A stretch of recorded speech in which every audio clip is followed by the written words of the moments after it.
Olá, boa tarde. Hoje nós vamos dar início ao nosso livro de história. Graças a Deus, uma vitória. E vamos deixar um pouquinho de lado para quando a gente tiver o extra da nossa apostila, mas claro que nós não vamos deixar de trabalhar. Nós já demos início ao trabalho de história em sala de aula. Nós trabalhamos essa história do futebol aqui. Inclusive, fizemos a leitura, eu dei uma resumida para não fazer uma coisa muito grande. Falamos dessa criança aqui que relata como era antigamente, né, as brincadeiras. Foi bem trabalhado essa parte aqui. Inclusive, eles fizeram aquela viagem ao tempo. Como foi antigamente com o relato dessa personagem e como é hoje, né, perigoso.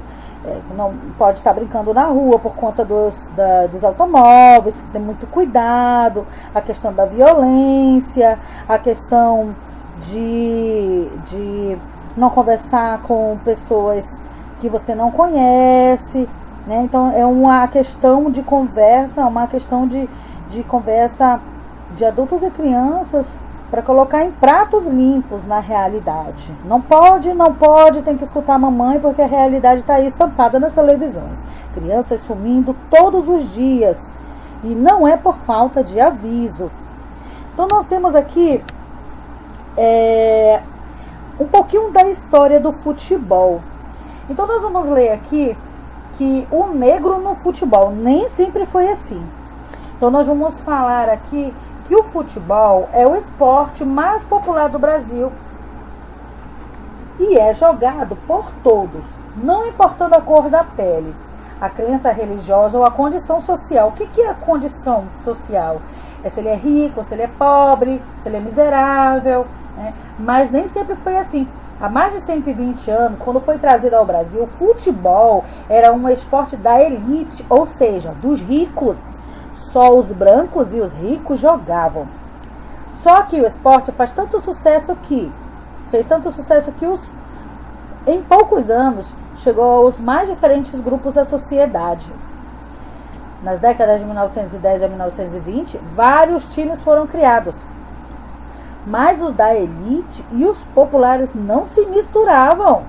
Além disso, os jogadores negros não podiam jogar nos times de brancos nem participar dos campeonatos principais. Olha que vergonha, gente. Que coisa feia, né? A história só começou a mudar nos anos 1930, quando o Flamengo, olha o Flamengo, cadê os flamenguistas? Uhul! Clube da elite do Rio de Janeiro resolveu formar um time de futebol imbatível e contratou craques como Leônidas e Domingos da Guia, que eram negros. Foi uma grande novidade, um sucesso absoluto. O time ganhou títulos e se transformou no mais popular do país. Eu não sou flamenguista, mas eu torço por todos os times, porque eu sou brasileira. Há muitas outras histórias sobre o futebol naquela época. Quer ver? Leia os textos ao lado e depois faça as suas atividades. Então nós temos aí a foto do Domingos da Guia, né, de São Paulo. E nós temos a foto aqui do Leônidas da Silva, do Rio de Janeiro. Dois negros que fizeram aí uma mudança no esporte brasileiro. E aqui nós temos já algumas atividades. Dá uma olhadinha no seu livro aí junto com a professora. Essa que tá aqui, ó, mostra que é para fazer no caderno. Mamãe entrou em contato comigo. E aí eu vou tirar as dúvidas. Essa que tá aqui, o caderninho, você vai ter que fazer no caderno. Essa daqui é só para falar, para explicar, conversar, comentar. E tem um outro que é um balão de diálogo, só para conversa. Muitos deles é só para conversa. Então nós temos aqui, procure no dicionário o que significa a palavra racismo. Então você vai fazer no seu caderno o que significa a palavra racismo. Mas já dando de antemão que hoje racismo ele é lei, né? Então, se você disser alguma coisa que seja um ato que a pessoa possa entender que é um ato de racismo, você pode ser preso, você pode pagar multa. Então você tem que ter muito cuidado, tá? Primeiro, que as pessoas são iguais. não existe cor entre as pessoas, você tem que ser humana. Então, o mesmo sangue que corre na minha veia, corre numa pessoa de cor. Então, não vamos enxergar essas cores. Se ele é preto, se ele é branco, se é amarelo, se é azul, se ele é vermelho. Somos todos iguais perante o Senhor. Então, nós temos aqui a questão número 2. Explique a frase para um colega. Os negros conseguiram reduzir o racismo no futebol com a luta e jogando muito bola. Por quê? Por que você acha que isso aconteceu? Dá uma explicadinha aí pro papai. Pode até jogar no grupo se você quiser. Bora ver quem é que vai conseguir. A professora vai dar um chocolate. Ai, meu Deus. Bombom. Eu tenho mais de 50 crianças. Bombom. Para aquela criança que colocar para mim. Conseguir explicar. Deixa ele falar, papai. Deixa ele falar. Conseguir explicar essa frase. Por quê?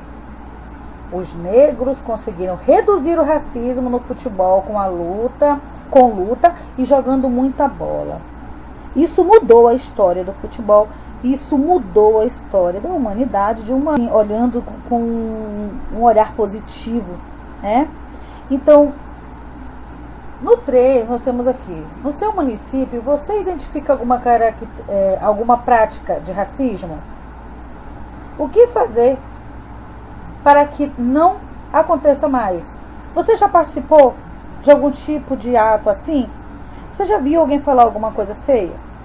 Você já viu alguém fazer algum tipo de ato que deixasse uma outra pessoa de cor ou que seja diferente? Porque isso magoa, isso maltrata, não é legal, você não se sente bem.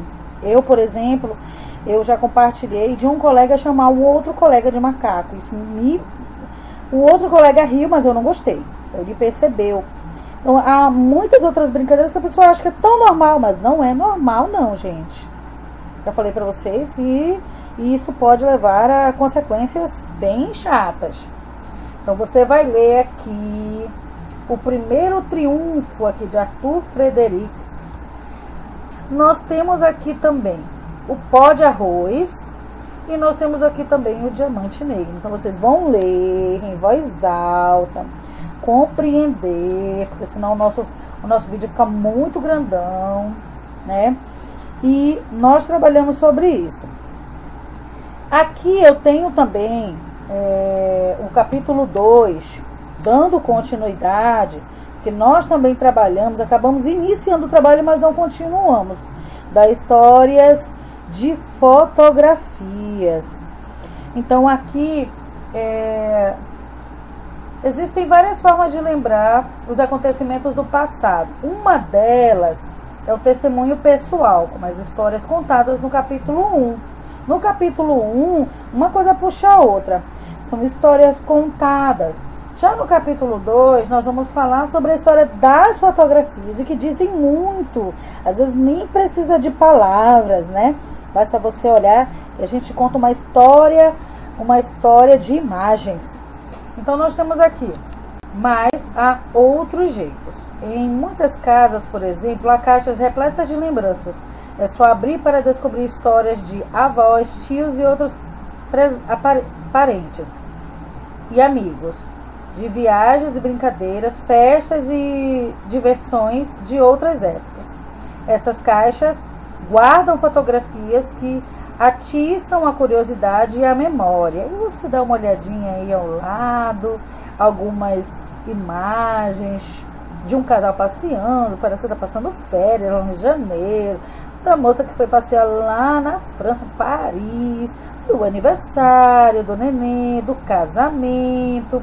Então, fala que as fotografias são imagens que têm o poder de trazer de volta um parente distante, ou de uma pessoa que já faleceu. Fica lembranças tão lindas, uma brincadeira da infância, de quando éramos crianças, ou mesmo um local, né, que desapareceu. Então, dá uma olhadinha aqui nessa outra página, que ela vai dizer assim: olha o que se pode achar numa caixa de fotografias. Essas brincadeiras em blocos aí. Nós ainda temos esse trenzinho. E muito lá para fora, né? O tipo de roupa de marinheiro que eles usavam na época, das crianças. A bota ortopédica, que hoje nós já não temos mais. Pelo menos eu não vejo. As construções aqui nessa outra fotografia. A parte de um carro, olha bem aí a diferença, né? Trilhos de um bonde, que hoje, aqui pelo menos existia bonde, mas não tem mais. Só ir lá para o Rio de Janeiro, se eu não me engano. Jeito de as pessoas se vestirem. Se você for comparar essa foto aí, antiga, vamos olhar na legenda aqui, de 1925 para uma foto do mesmo local, 2020, você vai ver uma diferença enorme nos prédios, na maneira das pessoas se vestirem, nos veículos. Então, em casa, o que é que você vai fazer? Olha que coisa gostosa, porque nós estamos com um pouquinho de tempo, entre aspas, né? Que a mamãe não para de trabalhar. Quanto mais a gente fica dentro de casa, mais a gente trabalha. Em casa, procure fotos que mostram pessoas e cidades de antigamente. Então, você vai dar uma olhadinha. Se não tiver aí, nas suas coisas, procura na internet. Mas é bom que dê uma olhadinha nas suas fotos. Se não tiver, tem na internet. Eu tenho aqui, porque meu pai, quando eu nasci, meu pai já era velho. Então, ele tem fotos assim, bem antigas. Eu vou procurar e vou mostrar, compartilhar com vocês também. Aí, o que você tinha que fazer? Trazer as fotos para a classe e converse com os colegas sobre ela. Siga as instruções da professora. Quais são as instruções? Você vai pegar a foto e você vai dizer, mostrar o que a gente está fazendo, as observações assim, olha, essa foto é da minha mãe, do meu pai, da minha avó, do meu bisavô. Eu queria mostrar para vocês aqui a construção, como ela é diferente, as ruas, ela não é pavimentada, ela é de barro, então a gente vai fazer a observação. E aí tu joga o vídeo aí pra gente compartilhar esse vídeo com todos os coleguinhas, tá bom? Vai ser legal, vai ser bem diferente. E aqui nós temos Em Busca de Lembranças. Dá uma olhadinha que esse é bacana também. Em Busca das Lembranças. Bel é uma menina curiosa e criativa. Ela é a personagem principal do livro Bisabel, de Ana Maria Machado. Adoro os livros de Ana Maria Machado. Lê este trecho do livro e saiba como ela reagiu ao ver fotos antigas que a mãe guardava. Vamos ler juntos aí. Acompanhe a professora, que a professora vai ler devagar. Cheguei da escola e vi a porta do quarto aberta. A porta do armário aberta. A minha mãe sentada no chão, descalça, toda despenteada, com uma caixa fechada na mão. Dei um beijo nela e olhei a caixa. Era a coisa mais linda do mundo, toda de madeira. Aí minha mãe abriu a caixa e tirou um envelope de papel pardo, velho e meio amassado. Que é que tem aí dentro, mãe? Nem lembro mais, minha filha. Vamos ver? Deve ser muita coisa, que o envelope está gordinho. E era mesmo, um monte de retratos. Tinha um com umas pessoas sérias numa praça. Tinha um de uma menina com 2 laçarotes de fita na cabeça no meio de uma planta esquisita. Eu olhava para minha mãe e para o retrato, e a menina achava meio gozado aquilo. Minha mãe criança, e era meio esquisito. Ela grande ali, na minha frente, sentada no chão, explicando coisas, toda animada. Ana Maria Machado, Isabel, Rio de Janeiro, Salamandra, que é a editora do ano de 2000, página de 7 e 8. Então, a atividade, ela é como se fosse uma interpretação. Então, você vai deixar pai e mãe, eles lerem, escutarem, escuta a voz da professora ao ler, vai com o dedinho no texto se tem dificuldade, vai devagar, pausando, e você consegue, e você vai interpretar. Perguntas. Quem está contando a história? Não é difícil. 2. O que aconteceu com a menina naquele dia? Primeiro quadril. Ela levou fotografias antigas para a escola? Segundo quadril. ela mexeu numa caixa de madeira que a mãe guardava no armário. Terceiro quadrinho, ela viu fotografias antigas que a mãe mostrou. Terceiro, conte a um colega. Então, essa é só conversação. A. O que havia no envelope que estava dentro da caixa de madeira? B. O que uma das fotos do envelope provocou na menina? Então, é uma interpretação. Como eu já pedi uma atividade para você postar em vídeo, essa terceira aqui, você procura escrever no livro mesmo, tá bom? Sem problemas. É uma interpretação textual, é importante que se faça essa interpretação textual. E nós temos aqui imagens por todos os cantos. Nós vamos deixar essa atividade aqui para a gente fazer na próxima aula de história, ok? Beijos! Hoje eu não tive como organizar porque saí, tive que comprar uma máquina ali, mas eu não vou deixar de postar as atividades para as crianças, tá? Muito obrigada, mãezinhas, por tudo. Qualquer coisa eu estou aqui, me perguntem, não tenham vergonha.